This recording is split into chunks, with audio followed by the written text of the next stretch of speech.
Starting में हमें Sumeru world के अंदर जू फेन और हान युनफेंग की टीम को एक दूसरे के सामने दिखाया जाता है। इसके बाद जू फेन हान युनफेंग से कहता है कि मैं तुमसे ये एक बार फिर से कह रहा हूँ, अगर तुम्हें मेरे लेवल तक पहुँचना है तो उससे पहले तुम्हें मेरे इन 9 मेंबर्स को पास करके आना होगा, जिसके बाद ही तुम मेरे सामने आकर के मुझे फेस कर पाओगे। तो अब इसी के साथ में हमें बाहर का सीन भी दिखाया जाता है, जहाँ पे डीमन स्कैमिंग सेक्ट के तीनों वेनरेबल्स उसी मैच को देख रहे होते हैं और तभी वेनरेबल यान कहते हैं कि ये चीज काफी ज्यादा अजीब है, आखिर ये मूर्ख अभी भी अपनी पुरानी ट्रिक्स पर क्यों चल रहा है और इस बार भी पहले नहीं लड़ रहा है। तो इस पे इधर साइड पे वू किंग भी कहता है कि क्या वो हमेशा डीमन स्कैमिंग सेक्ट के साथ में सम्मान से पेश नहीं आया है, आखिर ये इतना ज्यादा अभिन्न और आखिर इतना ज्यादा एंटी लॉजिस्टिक डिसाइपल क्यों है, पता नहीं आखिर अब वो मूर्ख क्या सोच रहा है। उसको समझना तो सच में बेहद ही ज्यादा मुश्किल है, हम कभी भी उसे अच्छे से नहीं समझ सकते। इधर तभी जू फेन भी अपने बारे में बताते हुए अपने मन में सोचता है कि मैं अभी खुद से कोई भी एक्शन नहीं कर सकता, वरना अगर उन दोनों एक्सीलेंटों ने मेरे हाथ की हालत इस तरीके से देख ली तो फिर तो सब कुछ यहीं पे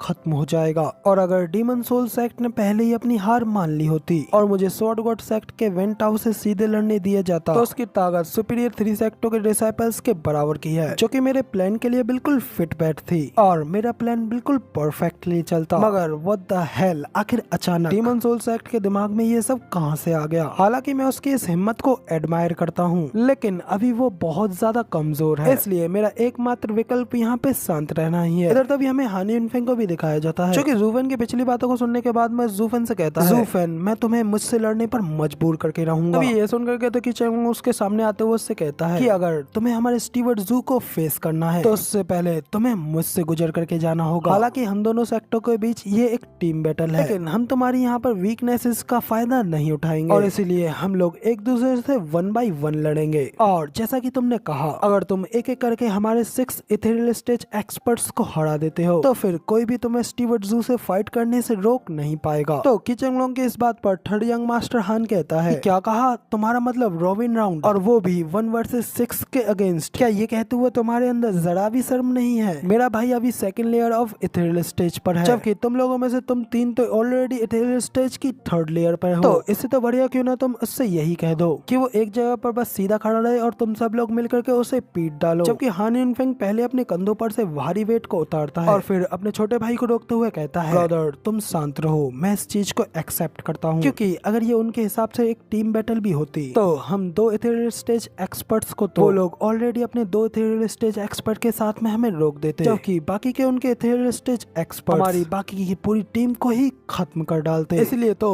तुम्हें ये राउंड रॉबिन देखने में 1 versus 6 के अगेंस्ट लग रहा है, और वैसे भी ये फाइट कभी भी 1 against 1 नहीं हो सकती, इसलिए अभी भी ये चीज हमारे ही फेवर में है। तो अब अपने बड़े भाई की इस बात पर थर्ड यंग मास्टर हान भी आगे कुछ नहीं कह पाता। इसके बाद इधर किचंगलोंग हान युनफेंग से कहता है, तो ठीक है फिर अब इस फाइट को शुरू करते हैं। और तभी फिर अगले ही पल हान युनफेंग अपनी पावर्स को रिलीज करता है, जैसे कि पहले तो उसकी आंखें ब्लू होती हैं और फिर उसकी पूरी बॉडी से ब्लू ऑरा रिलीज होते हुए एक बड़े से स्पिरिचुअल लाइन की शेप ले लेती है, कि हान युनफेंग कहता है असेंडिंग हाउलिंग लाइन। तो अब इधर अपने भाई को अपनी सोल फॉर्म को रिलीज करता हुआ देख करके उसका सेकंड ब्रदर भी उसके लिए परेशान होते हुए उसे रोकते हुए कहता है कि यस ब्रदर, आखिर आप ये क्या कर रहे हैं? लेकिन तभी हान युनफेंग उसे भी रोकते हुए कहता है कि मैं ये अच्छी तरीके से जानता हूँ कि एक इथेरियल मास्टर के लिए उसकी सोल फॉर्म में उसकी सबसे स्ट्रॉन्गेस्ट स्पीयर होती है, लेकिन ये सबसे कमजोर भी होती है। मगर मेरे सामने के वो सभी लोग मेरे लिए काफी ज्यादा टफ अपोनेंट हैं, इसलिए मुझे शुरुआत से ही ऑल आउट जा करके अपना सब कुछ इस फाइट में लगाना होगा, वरना अगर समय निकल गया तो ये सब कुछ चीजें मेरे ही अगेंस्ट हो जाएंगी और मैं यहाँ पर अपनी जिंदगी और मौत के लिए लड़ने जा रहा हूँ। इस पर किचंगलोंग भी हंसते हुए उससे कहता है, सचमुच डीमन सोल सेक्ट के एल्डेस्ट यंग मास्टर, तुम सच में एक काफी ज्यादा ब्रेव मैन हो। तो फिर अब मुझे भी अपनी सोल फॉर्म के साथ हमारे साथ साथ चलने की अनुमति दो। तो कहते ही फिर इधर किचंगलोंग भी अपनी पावर्स को अनलिस्ट करता है और फिर उसके शरीर से भी गोल्डन कलर की एनर्जी रिलीज होने लगती है। उसके बाद किचंगलोंग की वो एनर्जी भी उसकी सोल फॉर्म में कन्वर्ट हो जाती है, कि द सील ऑफ अपहीवल होती है। अब इधर किचंगलोंग की सोल फॉर्म को भी रिलीज होता हुआ देख करके वू किंग भी हैरान होते हुए कहता है कि ये तो वास्तव में काफी ज्यादा दुर्लभ देखे जाने वाली एक टूल सोल है, द सील ऑफ अपहीवल। तो तब इस पर यानमो भी कहता है हाँ तुमने बिल्कुल सही कहा। कॉमनली तौर पर ज्यादातर लोगों की सोल फॉर्म सोल बीस्ट के तौर पर डिवाइड होती है। उन्हें डोमेन सोल और एलिमेंट सोल में डिवाइड किया जाता है। जहाँ तक टूल सोल की बात आती है तो वो दिखने में काफी ज्यादा दुर्लभ होने के बावजूद बीस्ट सोल के बराबर सेम लेवल पर ही होती है। और जबकि हान युनफेंग की सोल फॉर्म एक असेंडिंग हाउलिंग लाइन की है जो कि एक कड़वी ठंडी और एक्सट्रीम यिन की होती है, जो कि अपहील सील के एक्सट्रीम यान के अपोजिट होती है। तो अब इस सबसे यही पता चलता है कि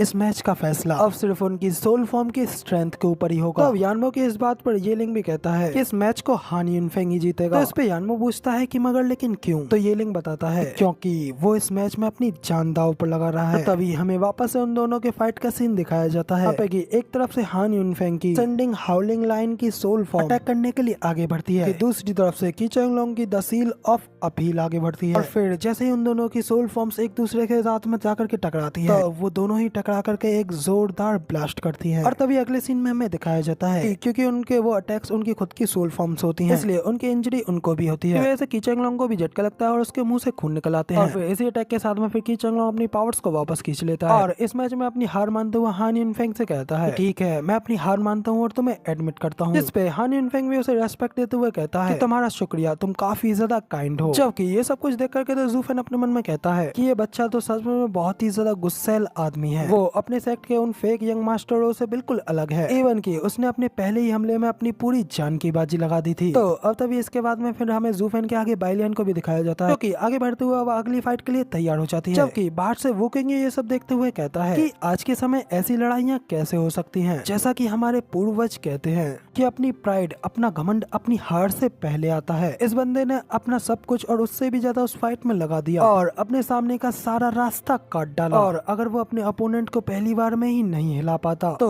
अब तक तो उस बंदे की मौत हो चुकी होती। वो बंदा तो अपने लिए कितना ज्यादा रूथलेस है। तो तब इस पर येलिंग भी एक्साइटेड होते हुए कहता है कि वो उससे लड़ने भर के लिए भी अपनी जान को जोखिम में डाल रहा है। तो फिर आखिर तुम लोग उसे कैसे समझ सकते हो? और उसे राउंड में भी कम से कम 6 लोगों से लड़ना है, यहाँ तक कि अगर वो इन सब लोगों से लड़ने के बाद में जीत भी जाता है फिर भी वो एंड पे जाकर के जो थक ही जाएगा। इसलिए उसके पास अपनी एनर्जी बचाने के लिए एकमात्र तरीका यही है कि वो अपनी पूरी फोर्स के साथ में ये सब काम करे, जबकि उसे अपनी हर एक लेन देन में अपनी जान को ही जोखिम में डालना पड़ेगा, जिससे उसके अपोनेंट को भी उससे मिलने की तक की हिम्मत नहीं होगी। इससे ही उसके जीतने का एक चांस बच पाएगा। लेकिन फिर भी कोई ये नहीं कह सकता कि एंड पे आखिर उसके पास में कितनी एनर्जी बचेगी। बाय द वे यानमो, तुमने कहा था कि तुम्हें सीनियर ब्रदर के साथ में एक स्पेयर फाइट लड़नी है, तो तुम बताओ क्या तुम्हारे अंदर उसके जितना इतना ज्यादा साहस और इतनी ज्यादा सीनियर ब्रदर के साथ में मुकाबला करने की प्यास है? येलिंग की इस बात के ऊपर तो यानमो का भी मुंह बंद हो जाता है और फिर वो हान युनफेंग के बारे में सोचते हुए अपने मन में कहता है कि वो आदमी अपनी कल्टीवेशन को कंज्यूम्ड कर रहा है और क्या सचमुच डिमोनिक पाथ में इतना ज्यादा जुनून है क्या? नहीं, ये वो रोड, ये वो मार्ग है जिसके ऊपर वो खुद चल रहा है।